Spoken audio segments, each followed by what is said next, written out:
चलिए, बिहार में एएनएम अब हो जाएंगे परमानेंट, जो भी संविदा पे काम कर रहे हैं, इसकी घोषणा हो चुकी है। सारा वीडियो आपको दिखाएंगे, फुटेज दिखाएंगे और सारी जानकारी देंगे। और उतना ही नहीं, राजस्थान में एक बड़ा फैसला लिया गया है, जितने भी संविदा कर्मी है, चाहे वो किसी भी डिपार्टमेंट के, सबको जो है राज्यकर्मी का दर्जा मिलने जा रहा है, सरकारी नौकरी मिलने जा रही है, सेवा समायोजन में मौका मिलने जा रहा है। और उसके बाद एक और जबरदस्त जानकारी आप लोगों के लिए है, शशि यादव बिहार में लगातार संविदा कर्मियों के लिए प्रयास को तेज कर रही है और संविदा कर्मियों के हक के लिए लगातार सदन में अपनी बातों को रख रही है। और इससे और भी कई संविदा कर्मियों पर बड़ा प्रभाव पड़ता हुआ नजर आ रहा है। बड़ी खुशखबरी उन लोगों को मिल सकती है।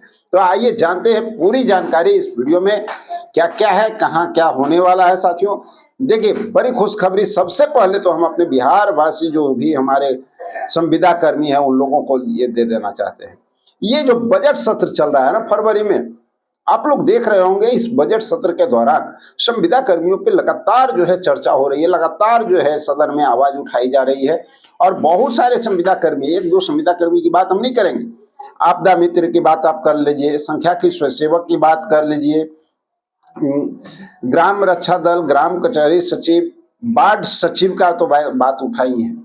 और उतना ही नहीं, ग्रामीण चिकित्सकों की बात करें, यानी यूं कहा जाए कि सभी लोगों का बात लगातार जो है सदन में उठ रहा है और उस पर चर्चाएं भी हो रही है। और चर्चा ही क्या, बहुत लोगों को तो सदन से बड़ी खुशखबरी भी मिल चुकी है। जैसे आपको याद होगा आशा कार्यकर्ता, तो आशा कार्यकर्ता के लिए जब शशि यादव ने आवाज उठाया था तो एक बात सरकार के सामने कही थी, वो वीडियो भी हम आप लोग को दिखाए थे कि मुख्यमंत्री वहां बैठे हुए हैं नीतीश कुमार जी, उनके सामने उन्होंने कहा था कि ये विधानसभा सत्र चलते पीरियड में उनका जो बकाया मानदेय है अगर नहीं दिया जाता है तो भाई हम 1-2 मार्च से ही जो है अनशन पे बैठ जाएंगे। क्लियर हो गया ना, उनका मानदेय फाइनल कर दिया गया। 2 दिन पहले ही जानकारी आ गई कि उनका जो बकाया मानदेय है वो आप लोग को बजट सत्र जो चल रहा है अभी विधानसभा सत्र, उसके पहले आप लोगों को दे दिया जाएगा। पहली बात क्लियर हो गई। दूसरी और अहम बात देखिए, अभी जस्ट जो न्यूज निकल करके सामने आ रहा है, आप लोग को हम दिखाना चाहेंगे वीडियो के माध्यम से, बस प्ले करते हैं और आप लोग पहले खुद देख लीजिए। 24 से कार्य बहिष्कार में वो गई थी, तो इसके बाद वो वापस भी आई, जबकि बहुत कम पैसे में वो काम करती हैं और दूर दराज उनको पदस्थापित किया जाता है, कोई सुविधा नहीं थी, इसलिए उन्होंने कार्य बहिष्कार में उस समय गई थी। मंत्री महोदय के साथ वार्ता भी हुई और ये भी तय हुआ कि उन लोगों को मतलब जो कार्य बहिष्कार की अवधि है उसको आप विशेष अवकाश में समायोजित कर उन्हें आप पेमेंट कर देंगे, क्योंकि बहुत कम पैसे में काम करते हैं, बहुत कम पेमेंट है उनका। और मैं जो सवाल की थी उसमें ये भी है कि अन्य कर्मचारी जो हड़ताल पे जाते हैं उनको आप अवधि का उपार्जित अवकाश का समायोजन आप करते हैं, मगर इस एनएम को इतने दिनों से आज अब 26 आ गया और आप कह रहे हैं कि हम विचार ही करेंगे, उनका निर्धारण ही करेंगे और निर्धारण करके विचार करेंगे। तो हम चाहते हैं कि मंत्री जी हैं और इनको कह दें कि भाई कब तक उनका अवकाश में ही आप समाहित कीजिए, मगर उनको पेमेंट आप कब तक करेंगे। महोदय, मैंने अपने जवाब में विचार की बात नहीं की, मैंने अपने जवाब में लिखा है कि नियमितीकरण हेतु शीघ्र कार्रवाई की जाएगी। मतलब मैं मान रहा हूं, विभाग मान रहा है कि इनका नियमितीकरण किया जाएगा। नंबर 1 बहुत क्लियर है। नंबर 2 मैंने लिखा है शीघ्र किया जाएगा। तो मैं माननीय सदस्य को यह विश्वास दिलाना चाहता हूं, शायद उस वक्त जब वार्ता हो रही थी तो मेरी और आपकी सीधी भी वार्ता इस विषय पे हुई थी और उन नर्सों की उपस्थिति में हुई थी, क्योंकि आप उनके प्रतिनिधिमंडल के साथ मेरे पास आई थी। और मैंने जब ये प्रश्न मेरे सामने आया विभाग में तो मैंने स्वयं विभाग को निर्देशित किया कि मेरी उपस्थिति में ये निर्णय हुआ था, इस टेस्ट को करना ही है। तो मैं विश्वास दिलाना चाहता हूं कि मैं शीघ्र इसको करवा दूंगा। तो साथियों, एएनएम पर लगातार जो है चर्चा हो रही थी। शशि यादव ने आप लोगों के मुद्दे को उठाया था, जवाब भी मिला और उसके जवाब के बाद जब चर्चा हुई सदन में तो आप देख ही सकते हैं हमारे माननीय स्वास्थ्य मंत्री मंगल पांडे जी साफ साफ क्लियर शब्दों में आज क्लियर कर दिए ना, एएनएम को परमानेंट किया जाए, टेंशन फ्री। चलिए एक और उपलब्धि मिली। अब कल जो आपको बैठक होने वाला है कैबिनेट का, उस बैठक में बहुत सारे संविदा कर्मियों का नजर होना चाहिए और हम लोग भी नजर गड़ा करके रखे हुए हैं। उम्मीद है कि जिस तरह का बजट सत्र के दौरान जो बातचीत हो रही है ना, उसी ग्राउंड बेस पे बहुत सारे संविदा कर्मियों के लिए बड़ी खुशखबरी मिल सकती है। अगर नहीं भी मिलती है तो उतनी टेंशन लेने की जरूरत नहीं। चंद दिनों के अंदर में आने वाले कैबिनेट में आप लोगों के लिए बड़ी उपलब्धि मिलता हुआ नजर आएगा। ये तो क्लियर हो गया, क्योंकि जब आप लोगों का बजट पास हुआ है और बजट के साथ साथ राशि आवंटन हुई है, तो ये तय मान लीजिए कि काम तो होना है और बहुत जल्द होना है, क्योंकि कार्य भी काफी तेजी से चल रहा है। ये और साथियों, अब बात कर लेते हैं राजस्थान की। तो राजस्थान में तो संविदा कर्मियों की बल्ले बल्ले हो गई, जितने भी संविदा कर्मी हैं। पहला एक न्यूज आप लोग को दे देते हैं। 3000 पीएचडी में जो लोग काम कर रहे थे, उन सभी साथियों को सरकार ने तो परमानेंट कर दिया, राजकर्मी का दर्जा दिया। और दूसरी बात, बाकी जो संविदा कर्मी हैं, चाहे वो किसी भी विभाग से जुड़े हुए हैं, सभी को परमानेंट करने की तैयारी हो चुकी है। सदन में बजट सत्र के दौरान ही ये घोषणा भी हो गया।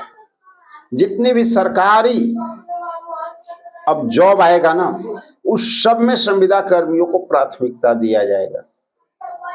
और उसके में क्या क्या प्रावधान है, ये सारे बात के लिए चलिए थोड़ा सा एक पत्रिका को हम लोग देख लेते हैं, जहां पर ये सटीक न्यूज भी आप लोगों को मिलता हुआ नजर आ रहा है। देखिए, जहां तक राजस्थान की बात ना, तो यहाँ आप देख सकते हैं साफ साफ शब्दों में दिया गया है। राजस्थान की भजन लाल सरकार ने प्रदेश के लाखों संविदा कर्मियों के लिए एक बड़ी और सकारात्मक घोषणा की है। बुधवार को विधानसभा सत्र के दौरान, क्योंकि बजट सत्र चल रहा है देश में, आपको पता ही है, लमसम सभी जगह, चाहे वो उत्तर प्रदेश हो, राजस्थान हो, बिहार हो, हर जगह पे बजट सत्र चल रहा है। और उसी बजट सत्र के दौरान ये सारी बारगात हुई है, यानी कहानी हुआ है। बुधवार को विधानसभा सत्र के दौरान स्वतः शासन राज्य मंत्री झाबरमल खर्रा ने स्पष्ट किया कि आने वाली सरकारी भर्तियों में संविदा पर कार्य कर रहे युवाओं को प्राथमिकता के आधार पर समायोजित करने का हर संभव प्रयास किया जाएगा। यानी ये सुनिश्चित कर दिया गया कि भाई अब जो संविदा पे काम कर रहे हैं ना, वो सभी लोग सरकारी नौकरी करेंगे, यानी उनको राज्यकर्मी का दर्जा अब वो मिलता हुआ नजर आएगा। और यहाँ पर देखिए बहुत कुछ खास है। राजस्थान विधानसभा के बजट सत्र के दौरान बुधवार को संविदा कर्मियों की भविष्य को लेकर चर्चा हुई। स्वतः शासन राज्य मंत्री झाबरमल खर्रा ने विधायक डॉक्टर शिखा मिल बराला के सवालों का जवाब देते हुए सरकार की मंशा साफ कर दी। उन्होंने कहा कि सरकारी संविदा कर्मियों के हित में प्रति संवेदनशील है और नई भर्तियों में उन्हें प्राथमिकता देने की दिशा में ठोस कदम उठाएगी। यानी जितने भी अब सरकारी भर्ती होंगे ना, उसमें संविदा कर्मियों को प्राथमिकता दिया जाएगा। यहाँ सरकार भर्तियों के एडजस्ट होने के संविदा कर्मी, देखिए मंत्री झंझारमल खर्रा ने सदन को आश्वस्त किया कि राज्य सरकार जब भी नई भर्तियां निकालेगी ना, तो उनमें पहले से कार्यरत संविदा कर्मियों को अनुभव के तरहीज दिया जाएगा। समायोजन का प्रयास, सरकार का लक्ष्य है कि अनुभवी संविदा कर्मियों को नियमित पदों पर समायोजित करने के लिए नियमों में आवश्यक स्थिरता का बोनस अंक जैसे प्रावधानों का विचार किया जाए। और ये तैयारी बहुत तेज हो रहा है साथियों। तो चलिए आप लोग के लिए एक बड़ी खुशखबरी है। तो साथियों आप लोग क्लियर हो गए, अब तो ये बात भी होगी। अब सवाल उठता है, तो उत्तर प्रदेश का तो न्यूज आप लोग जानते ही हैं, सारी जानकारी दे दी गई है वीडियो में। अगर नहीं देखे हैं परसों का वीडियो जाकर के देख लीजिए। चलिए बात कर लेते हैं बिहार का एक बार और फिर एक जबरदस्त जानकारी आप लोगों के लिए। जैसा कि हम बात कर रहे थे कि शशि यादव की, तो जितने भी संविदा कर्मी हैं उनका आवाज अगर अभी कोई वास्तव में बना हुआ है तो वो शशि यादव बने हमारे ख्याल से। सभी लोगों के मुद्दे को वहां पे उठाने का काम कर रही है, और जो जवाब आ रहा है उस पे चर्चा भी हो रहा है। और सिर्फ चर्चा में आप लोग देख रहे होंगे कि भाई आप लोग को बेनिफिट भी मिल रहा है, आप लोग की मांग पूरी होती हुई नजर आ रही है।